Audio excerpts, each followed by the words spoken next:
Dobar dan, lepo pozdravljeni. Ja.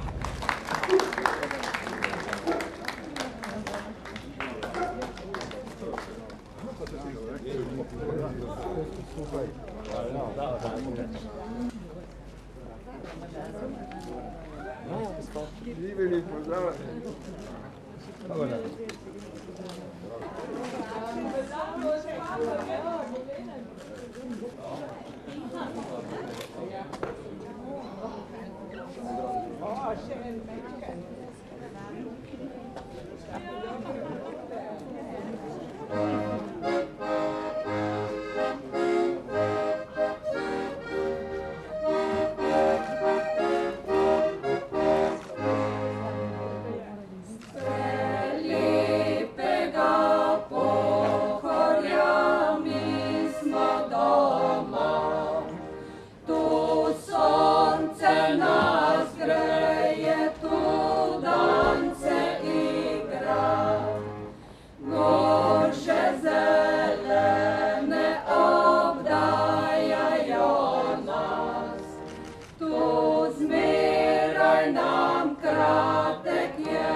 Zahvalil za ta sprejem in zlasti pevkam. To je prvič, kar potujem po Sloveniji zadnje 2 tedna in zbiram podpise, da sem pričakan s pesmijo in tako luštno, pohorsko pesmijo, tako da mi je to še posebej všeč.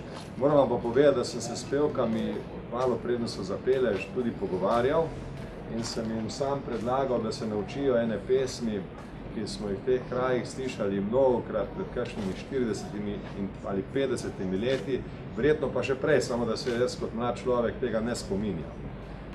To je pesem, ki ima naslov Na levo 3, na desno 3. Ne vem, če se jo kdo spominja. Gre pa zgodba pa je o tem, kako ena ljubezen in take stvari. Čist luštna pesem. Bomo se naučili, če tudi kakšne težave, bomo še se kaj zmenjali informacije. Tako, skratka, tako. Zdaj smo opravili glasbeni del, pevski del, to je lepo narejeno in tukaj smo lahko vsi veseli, da imamo to že dopoldne priliko doživeti. Bi pa rad povedal tole. Jaz sem vam hvaležen, da ste tu, da podpirate mojo kandidaturo, da dajete podpise. Vem, da je vsak tak podpis dejanje. Veste, treba je priti na stojnico, vzeti formular, ga izpolniti, ga potrditi na upravni enoti in ga vrniti. To je veliko dela, v bistvu. Jaz cenim in spoštujem vsa ta dejanja in sem hvaležen, da ste to naredili. Seveda mi je to pomembno zaradi tega, ker kandidiram kot kandidat državljank in državljanov. In zato sem se od vsega začetka odločil, da bom zbiral podpise in se odločil tudi, da bi ta 2 tedna v avgustu to naredil, ker se mi zdi, da je to čas, v katerem je treba čisto na začetku jasno povedati, evo, sedanji predsednik republike ponovno kandidira s podporo državljanov in se trudi za drugi mandat. Jaz bom, če bo vse po sreči, jutri predal te podpise, imam jih veliko več, kot jih potrebujem, ampak ne gre za to, da bi zadostil temu zakonskemu pogoju, gre za to, da pokažem, da je ta podpora široka in da je povsod po Sloveniji. In potem drug teden, ko se začne september, september je pa že mesec, ko ni več dopustov in ko se že šola začne in vse drugo, potem se bom seveda posvečal predvsem svojim rednim dejavnostim kot predsednik republike. Tu je kar precej zahtevnih nalog pred to državo in jaz bom seveda svoje delo v tej zvezi opravil, kolikor je mogoče dobro in z veliko vnemo. In potem bodo seveda uradna kampanja, ki se začne šele 12. oktobra in volitve, kot veste, so 11. novembra. Seveda osnovna ideja moje kandidature, osnovno načelo je solidarnost in pravičnost.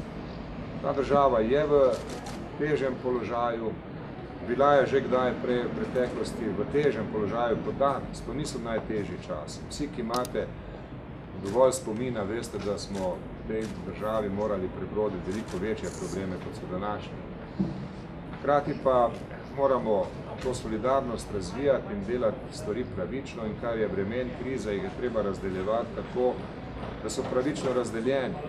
Kot veste, sem jaz kritiziral naprimer ta zakon o javnih financah, ki je prikrajšal nekatere upokojence za zelo velik del pokojnin. To je nepravično in to je treba popraviti. Vlada zaenkrat ne sprejema tega predloga, ampak še bomo se trudili in še bomo to zahtevali.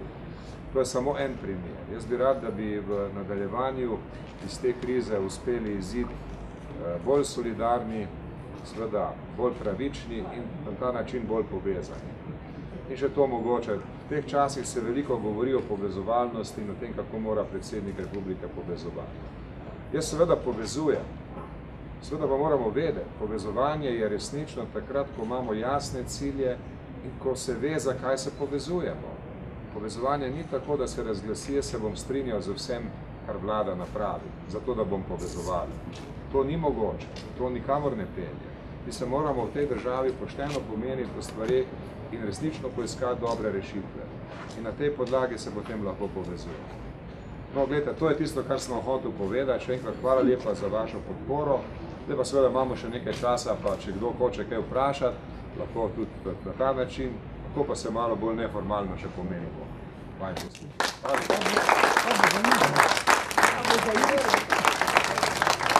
Gospod predsednik, da v takih težkih trenutkih, ki se nahajamo, bilo, ne vem, po mojem mnenju primerno tudi pred državni zbor stopiti, na vse te navzoče ljudi, opomniti na njihovo osnovno dolžnost, povezovanje in ne mahanje samo sekiro po vseh dobitvah ali pa potrebnih bodočih ureditvah. Tako da se mi zdi, da so tu in tam taki mehki prijemi, jaz sicer tako mislim si po svojem mnenju, preveč mehki. Ja. Morali bi ljudje bolj občutiti vašo navzočnost. Vi sicer mogoče celo malo preredko nastopate pred parlamentom. Lahko, da imate vi tu omejitve, ima pa predsednik pravico priti v parlament kadarkoli, zasluti, da je kaj potrebno povedati. Oprostite, da sem... Ne, vse v redu, gledajte, ta ideja... Veste, jaz sem za to, da v primernem trenutku to naredim. Bil sem že v parlamentu, imam izkušnje, enkrat sem dal tudi en predlog, ki ga je bil takrat dobro sprejet, pa so ga stranke potem v naslednjih mesecih, letih izigrali. Jaz nimam nobenih iluzij glede možnosti, da bo parlament spoštoval besedo predsednika. Tu moramo biti realni. Parlament ima svoje načine in jaz seveda ne pričakujem, da bom lahko tam naredil čudež. Moram pa seveda razumeti zaskrbljenost ljudi, ko vidijo parlament in vidijo razne ukrepe, ki ustvarjajo krivice in podobno.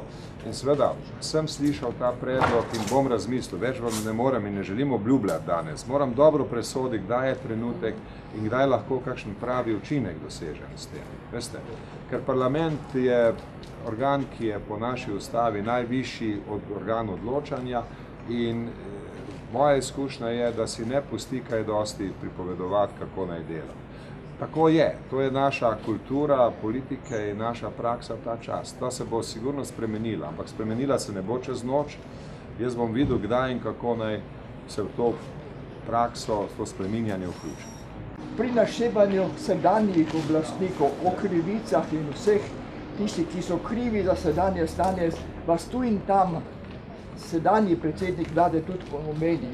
Prvi je tisti, ki je Kučan, pol so drugi, pa so tretji, na koncu še pa še Türk. Oprostite, Me se zdi, da bi bilo pametno tudi gospodu predsedniku vlade tudi obrniti, da nima take, ker mi niso nič krivi. Tako, gledajte, jaz sem že izjavil in to je bilo opaženo in odmevno, da je tej politiki treba reči ne.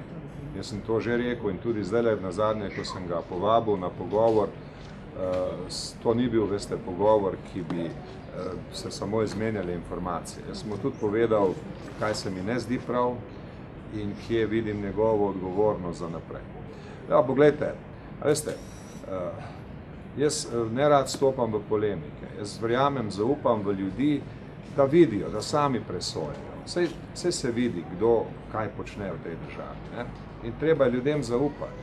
In če bo treba, je treba tudi vlado zamenjati. Ja, to smo pa mi tisti, ki se ne upamo. Hvala lepa, pa